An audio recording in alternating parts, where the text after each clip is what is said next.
syukur saya sampaikan ke hadirat Allah Subhanahu wa Ta'ala yang atas rahmatnya maka saya dapat menyelesaikan penyusunan laporan bacaan sastra Siti Nurbaya. Penulisan laporan bacaan ini merupakan salah satu tugas dari mata kuliah sejarah sastra. Dalam penulisan laporan ini, saya merasa masih banyak kekurangan baik pada segi teknis penulisan maupun materi. Mengingat akan kemampuan yang saya miliki, untuk itu kritik dan saran dari semua pihak sangat saya harapkan demi penyempurnaan pembuatan laporan bacaan ini. Dalam penulisan laporan bacaan ini, saya sampaikan ucapan terima kasih yang tak terhingga kepada pihak yang membantu dalam menyelesaikan laporan bacaan ini, khususnya kepada Bapak Faisal sebagai dosen pengampu pada mata kuliah ini.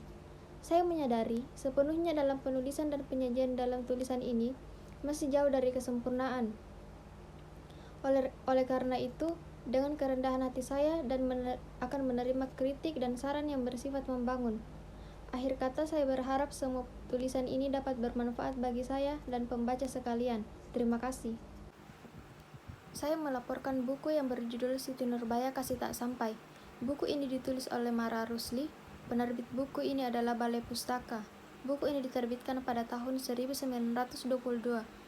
Jenis media yaitu cetak, kulit keras, dan lunak. Kota terbit Jakarta. ISBN 9789794071670, cetakan yang ke-45.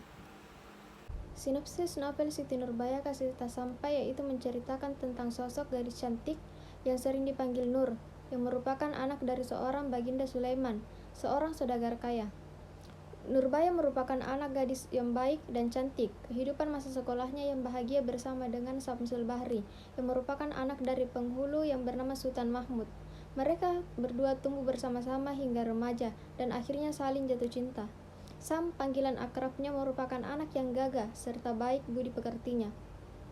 Kisah percintaan mereka tidak berjalan dengan baik karena Nurbaya dan Samsul Bahri harus terpisah karena Sam harus melanjutkan sekolahnya ke Jakarta atau Batavia. Nurbaya dan Samsul Bahri hanya berkomunikasi melalui surat. Nurbaya menceritakan tentang ayahnya yang meminjam uang kepada Datuk Maringgi untuk usaha perdagangannya. Datuk Maringgi melampiaskan keserakahannya kepada ayah Siti Nurbaya dengan membuat bangkrut usaha miliknya agar ayah dari Nurbaya tidak bisa membayar hutang kepada Datuk Maringgi. Dengan keadaan Sulaiman yang jatuh miskin, akhirnya Datuk Maringgi terus mendesak Baginda Sulaiman untuk melunasi hutang-hutangnya. Datuk Maringgi memberikan syarat agar hutang tersebut dianggap lunas jika Siti Nurbaya harus menikah dengan Datuk Maringgi. Mendengar tawaran itu, tentu Siti Nurbaya dan ayahnya sangat tidak setuju awalnya. Tetapi tatkala Nurbaya melihat ayahnya dibawa ke dalam penjara, Nurbaya akhirnya menyetujui kesepakatan untuk menikah dengan Datuk Maringgi.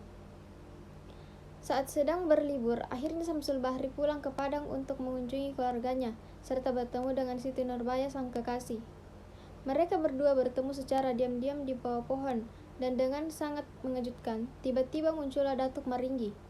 Datuk Maringgi melihat Samsul Bahri mencium dan memeluk Siti Nurbaya, dan itu membuatnya sangat marah dan ingin memukul Samsul Bahri dengan tongkatnya. Perkelahian pun tak terelakkan antara Samsul Bahri, Datuk Maringgi, dan pendekar 5 Datuk Maringgi. Mendengar anaknya yang menjerit, Baginda Sultan Mahmud bangun dari tempat tidurnya hendak mencari Nurbaya, tetapi ia terjatuh di tangga hingga terguling dan meninggal.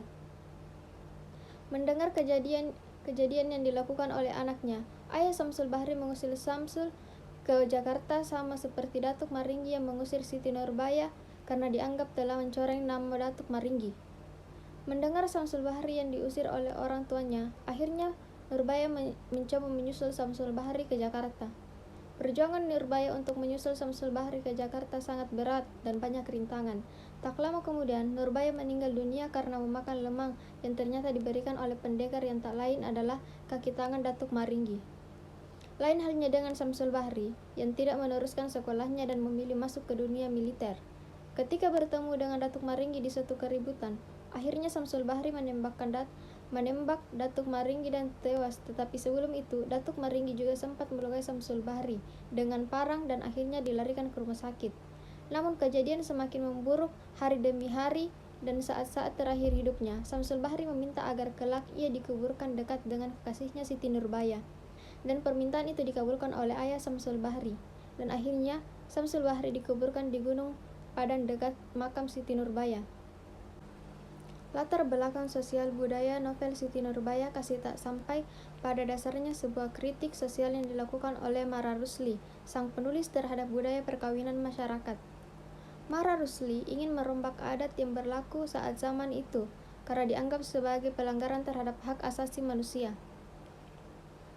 Penggambaran tokoh perempuan dalam novel tersebut yaitu Siti Nurbaya yang digambarkan sebagai anak dari saudagar kaya pada awalnya.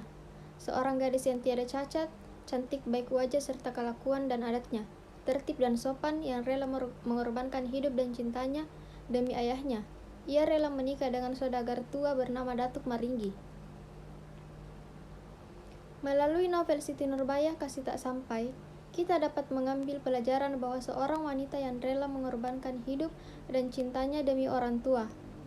Kekuatan cinta antara Siti Nurbaya dan Samsul Bahri yang harus dipisahkan oleh perjodohan, kemudian terpisahkan oleh maut.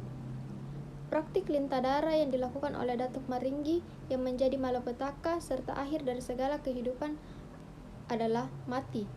Demi orang-orang yang dicintainya, seorang wanita bersedia mengorbankan apa saja meskipun ia tahu pengorbanannya dapat merugikan dirinya sendiri.